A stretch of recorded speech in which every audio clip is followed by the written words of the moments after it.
Oh, I'm doing good. It's been a busy week, but things are going well. We actually, these are the last two portfolios that are on the list. So if you need a portfolio review, don't forget to run the do the forum.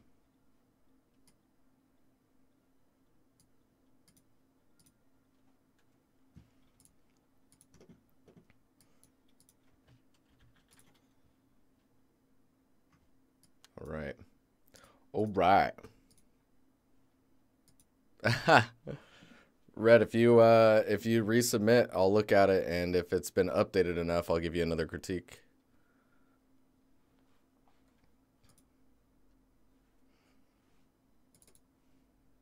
All right, first up.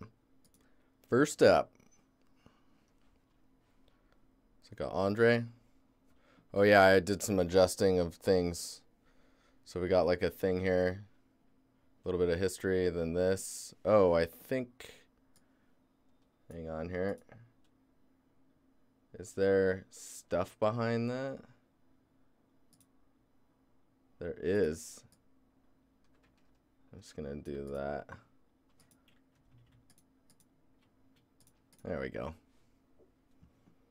That's probably really small, isn't it?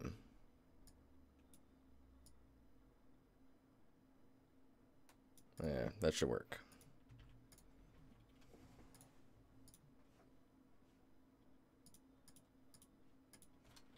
Oh yeah, I see that now. Hang on. And every time you update stuff, everything just kind of falls apart a little bit.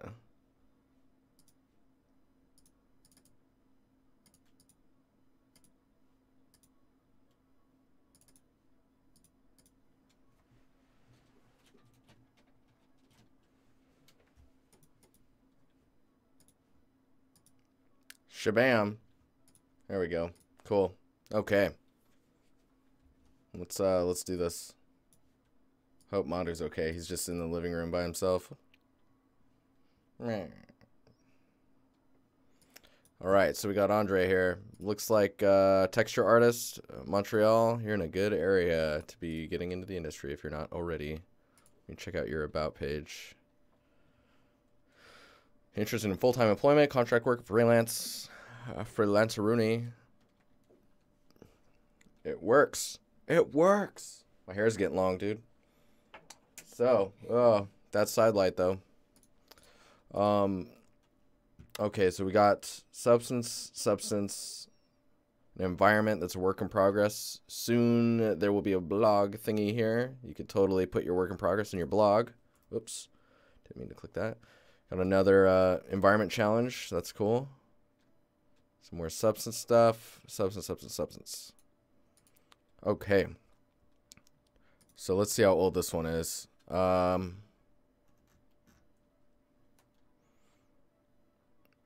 yeah, some things to know about ArtStation since no one tends to talk about it. If you press L, you'll like it. If you press F, you'll follow the person. If you press the left or right arrow keys, no time for hairdresser. Nah, saving that money. So L for like, F for follow. Left and right arrow keys will go to previous and next on the artist.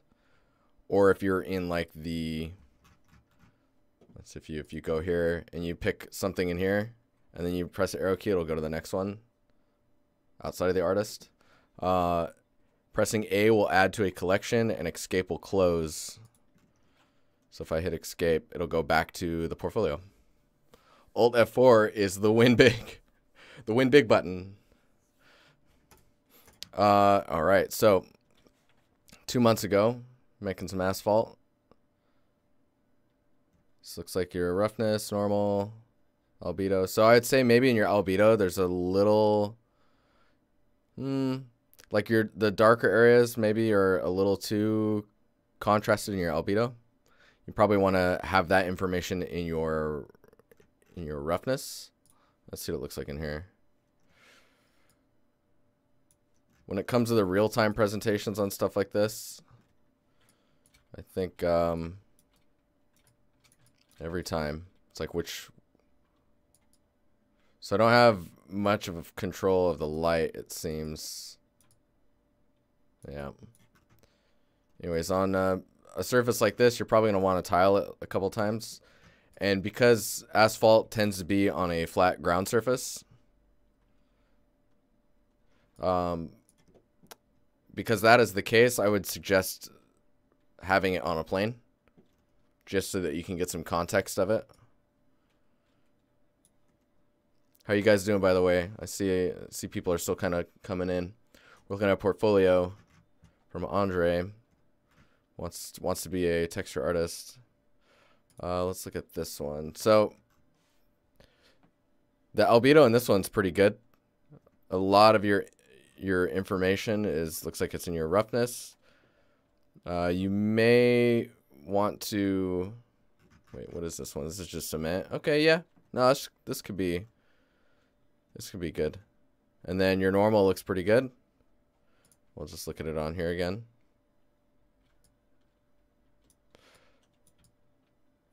Now in this one, the light is working better. The other one, the light was rotating, but it was only changing on the sides.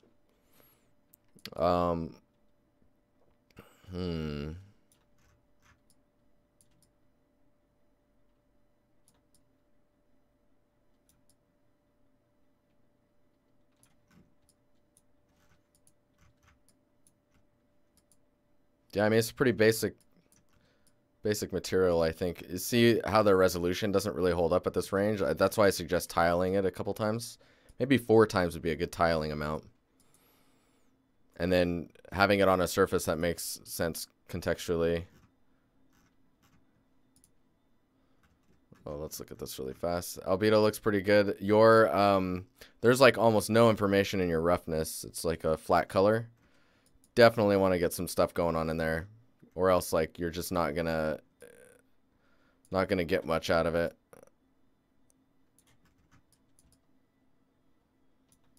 Like the information of these, like this looks like there's rocks maybe in the albedo. Like these pieces here kind of look like they're rocks that maybe have some mud on them. I can't tell. Let me see in the let's do this. Is there a way to...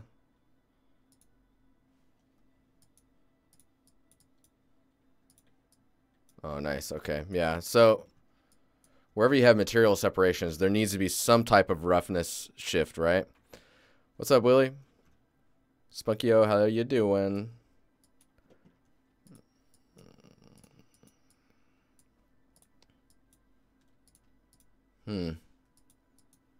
UV checker. Oh, dude, that's interesting. Oh, man. You could, we could do some good representations of texel density with that. Anyways, like I was saying, anytime there's any types of different elements in here, wet or dry, they're going to have a different roughness value to them. So make sure that you have that.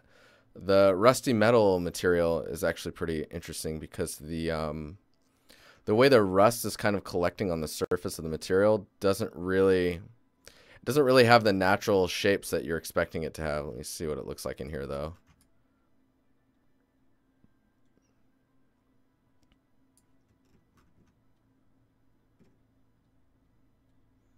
Your normal is relatively flat. Like there's a bit of information in there. I'd expect the information of the rust to be different from the metal. Because rust is going to be really noisy, right? It's going to have a pretty high frequency of detail. And then the metal will probably have more of like at least a little bit of a smoother surface, with maybe some scratches and dings in it. Some pitting, if you will. So pitted. So pitted. Yeah.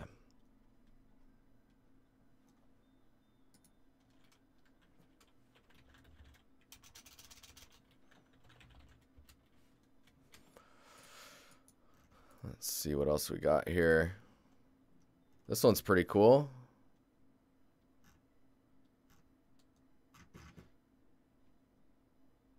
That albedo is looking pretty nice, mainly because there's a difference in the color color value between the stones and then the grout in the middle. So specular map. Oh, that's interesting. So we went for specular on this one. I think you're just not displaying your... It looks like you're not really displaying this map in your presentation.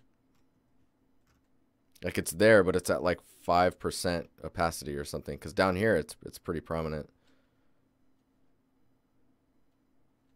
The other thing is your specular looks a lot more like some form of a cavity, like a microcavity inverted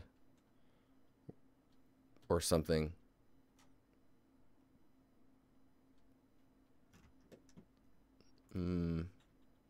Just keep going through these. So, wait, material created. Wait a minute. Wait, what? So this one's Quixel.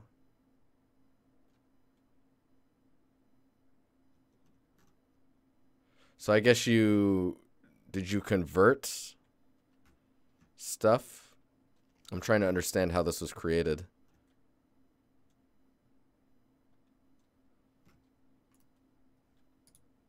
This one's the same. Here's a dirty brick material created in Quixel 2 for my next environment. This looks like scan information. Or some type of... I don't know. This albedo is very random feeling. Oh, I see what's going on. It looks like you're mixing materials.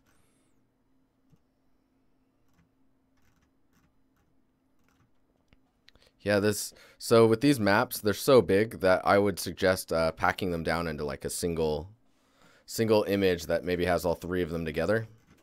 What's up, Adam? How you doing? Like especially this map is like there's just not a lot of information going on in there.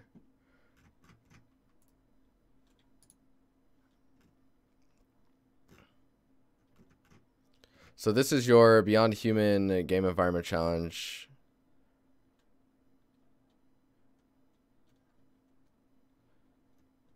Okay, let me look at the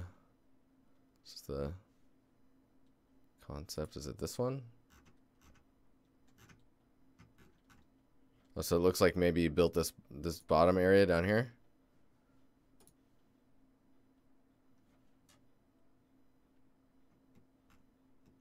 So definitely want to look into making your shaders a bit more complex. I think this is in Unity. Okay, yeah. So oh, I see. It's like the culmination of all of your materials. See, if you have all of your materials in here, I actually would not put them out here. And if you want to be a texture artist, maybe like having your thumbnail have like a couple materials in it. Man, that's difficult. Because right now, I feel like your scene is basically a block out of the what you're going for. Let me scroll down through this and just make sure I'm not missing anything. Yeah, because you want to make sure that you have smoothing groups, so you have a little bit of a harder edge here. You need some prop variety. With all of the... With all of the... a wild read appears. With all the water to mud integration stuff happening here, like where they're meeting up, you would benefit a ton from displacing this mesh here with the height map information you were getting from this material, because then you get some nice like water edge breakup. I wonder... Yeah. Basically, you need open, like this, you have open cardboard boxes up here. You need open ones down here. You need more rhyme and reason to where the rust is. These big blank walls, like this is really good that you're adding graffiti there. Is that, those look like stairs? Let me, 2 seconds, gonna check in photo poo.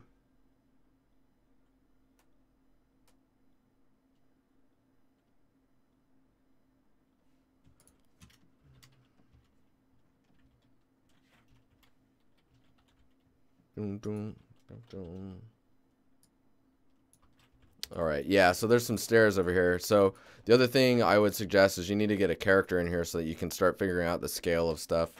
I know that you're in Unity, so you can download the Atom model for free and just drop them in here so that you have some type of scale reference for height, for character height. Because like stairs have like a certain height to, like right now your stairs are varying in heights, like this one versus this one. This one's like really tall, I think.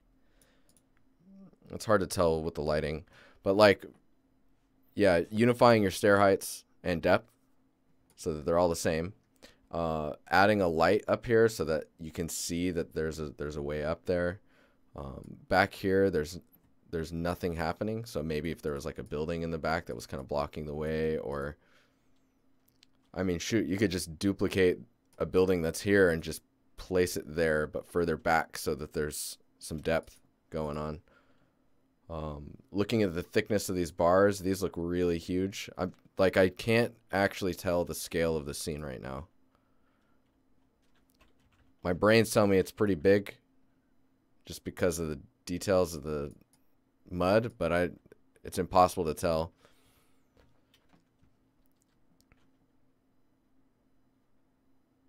Yeah, this basically looks like one of those areas where like any passerby is just throwing stuff off of the side and it's just falling down there. Just remember, like, so say this is all, I'm just going to paint, like, I'm just going to do this. Let's imagine that these are like the shadows, right? So overhead, from the top down, stuff's going to fall, right? Because people throw stuff down. So you think, basically, stuff gets thrown down and would fall kind of in the area where things exist, or where they can't be blocked from dropping.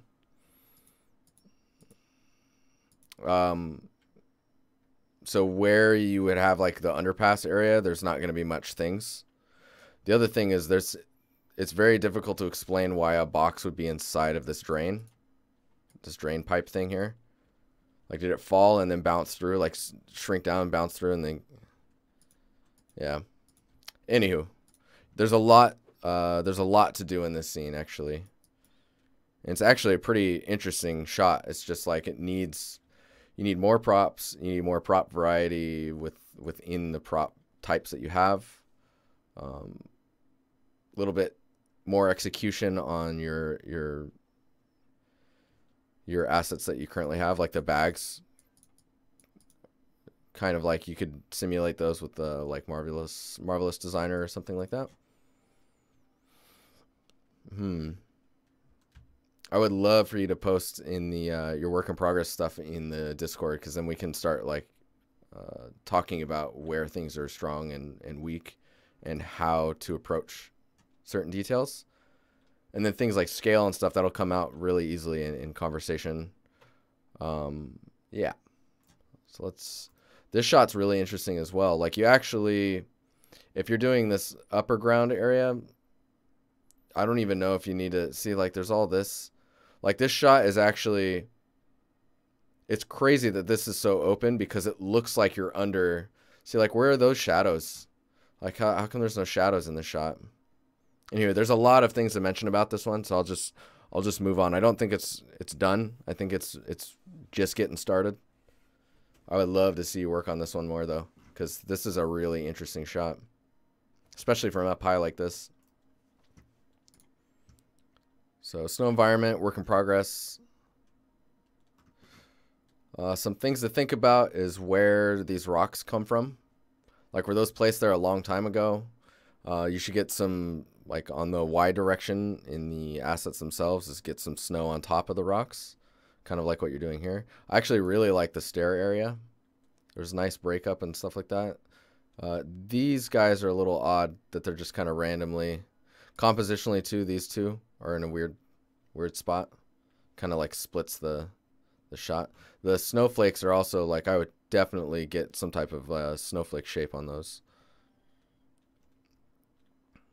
From this view, it looks pretty good. There's some weird seams going on in your rocks. I'm not sure if that's like, that looks like a seam in your UVs that your normal bakes were bleeding.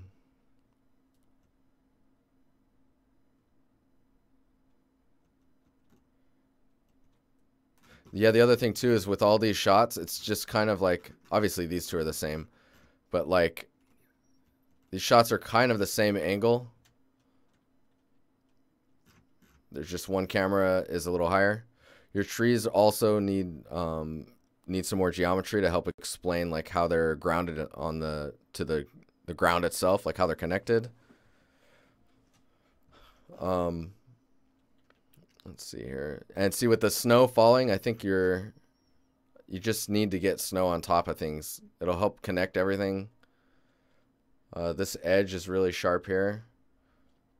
Shots like this are very difficult to pull off because, well, they're not really difficult to pull off. They're time consuming to pull off. That's why I like to try and focus people that are doing open world large images into more focusing on areas down low. Like this one's pretty good.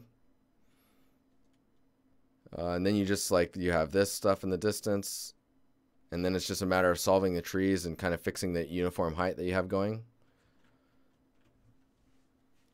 I feel like, yeah, the particles are really strong. In this shot, it's okay, but I think for the amount of snow that's falling, I think the atmosphere would actually be a bit thicker.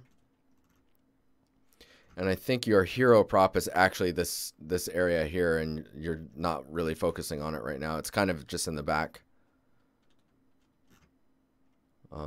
Let's see, it's 7:37. Okay, we got some time. I'm gonna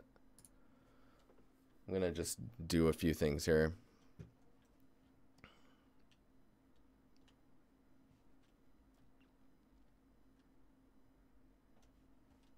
Just give me a second.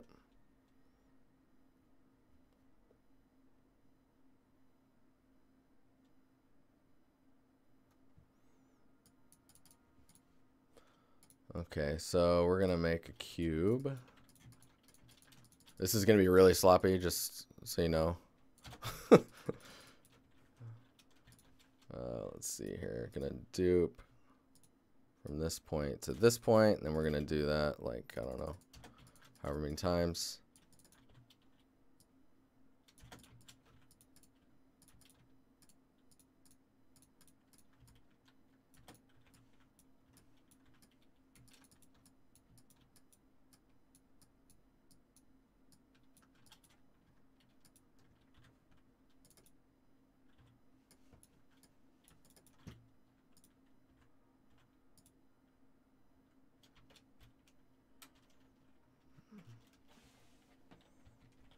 Whoop.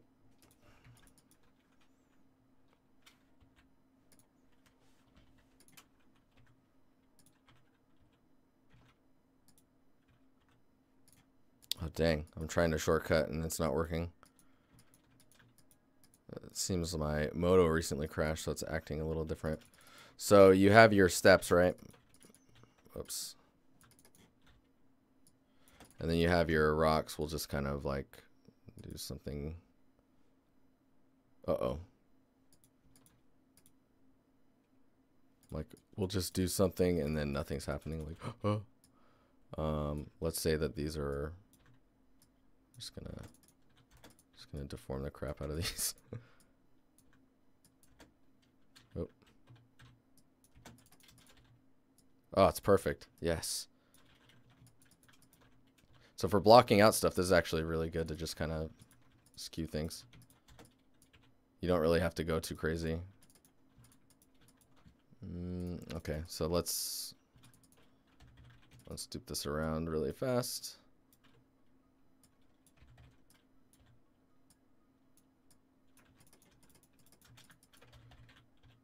So what's really important about these rocks is to kind of give it a fall off, a shape fall off.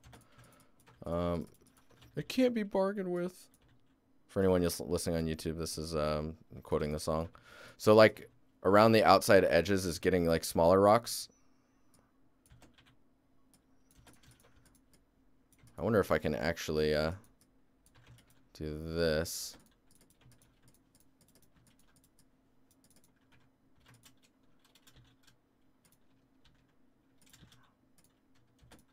You don't want faceted.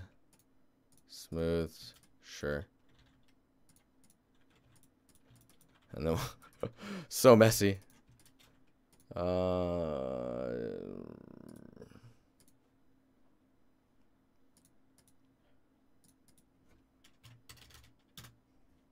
it a second here. Okay, sure. So we got all these shapes, right? You want to like make sure that you have some type of fall off on the edge. It's kind of what I'm trying to do with these little ones. Unless it's a man-made wall.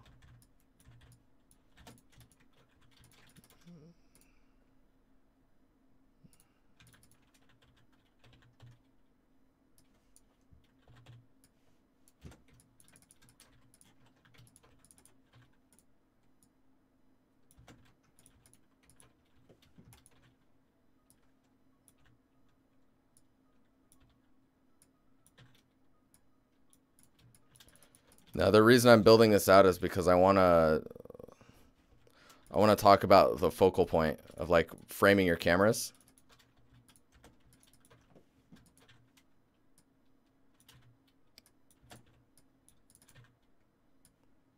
I'll make sure we don't get too much symmetry going on. Whoa. I'm burning a lot of time doing this stuff. Okay, so getting a lower angle like this will allow you to sell the details and shapes. And like if you can get a low angle like this, then you're just trying to solve smaller details. And by doing these small details, the mind will fill in the gaps and start thinking about like, oh man, if there's that much detail in these small areas, it must be like that everywhere, right? And then for your trees, like I think your trees are just too uniform. Man, this song is freaking terrifying. So let's say this is a tree, okay?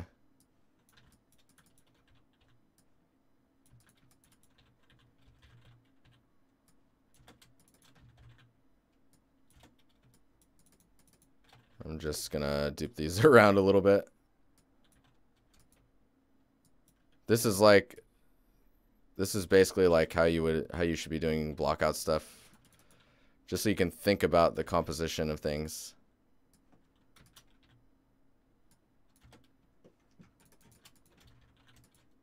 So you got all these guys, right?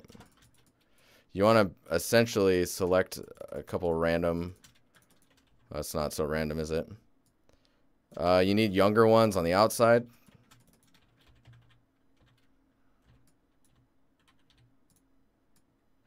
This music's making me work faster.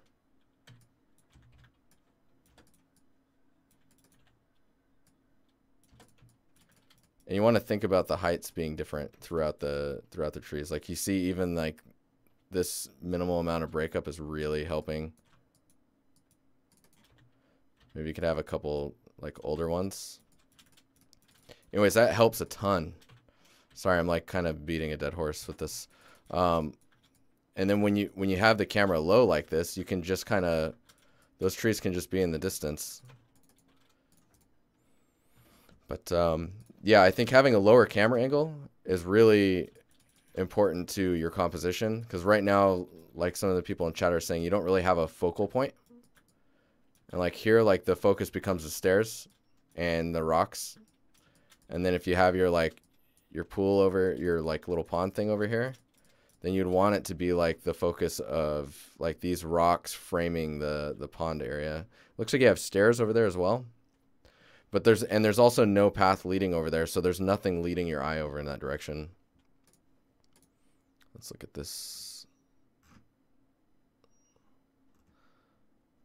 All right, this is a pretty basic cracked tile material.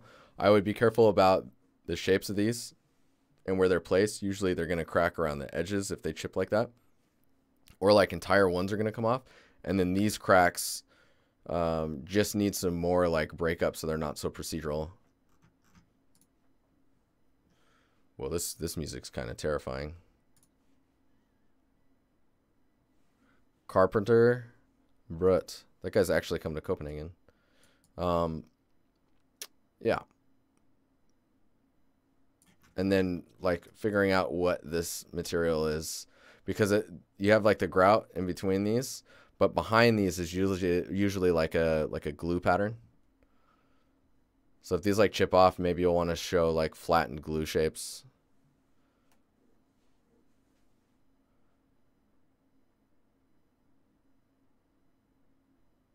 Reddington, stop it.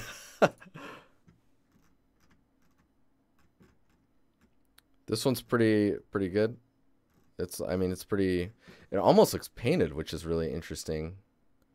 I guess it looks like, I mean, I'm not sure. So you brought in a bitmap. Okay, so you've generated things already, and then you're just kind of extrapolating it to create your. Oh, that's weird. I'm not sure. Diagram of substance designer. Hand painted desert sand. Okay, that's really interesting. Hype.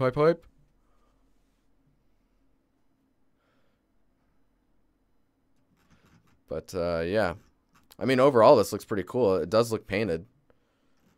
It's interesting that you're able to get like that look. Is there a no, there's not a real time.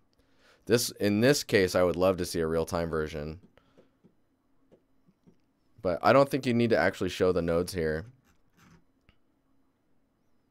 How you doing, Kyle? Okay, so looking at this stuff, what I would suggest is you need more variety in your textures, in your materials.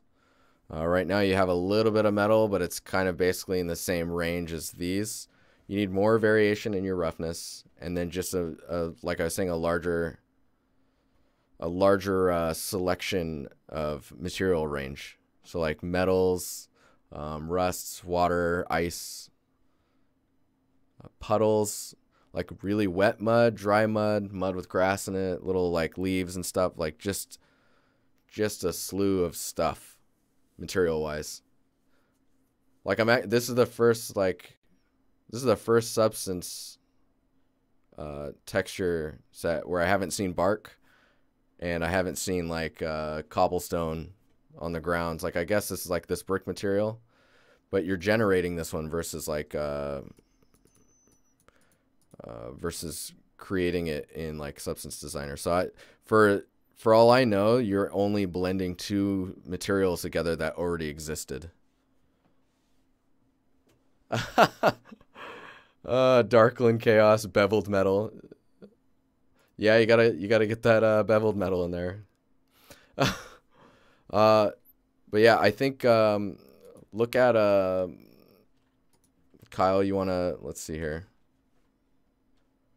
I think you should join our Discord community if you have not yet, because I think you would learn a lot from there's a bunch of substance people in there. James Lucas and 3D Kyle, those guys freaking, they're laying it down hot and heavy these days in the community. Why I mention you? Because you're a substance guy. But yeah, you're definitely, I don't think you're ready yet, and I think that building some scenes that really show off your materials is where you need to be heading, and then pushing your composition to try and get you into a position where you can really, really show off the materials. But composition's everything. Enjoy your dinner, Kyle. Anyways, that is that. I will be right back. We're going to go to the next portfolio. I'll see you in a minute.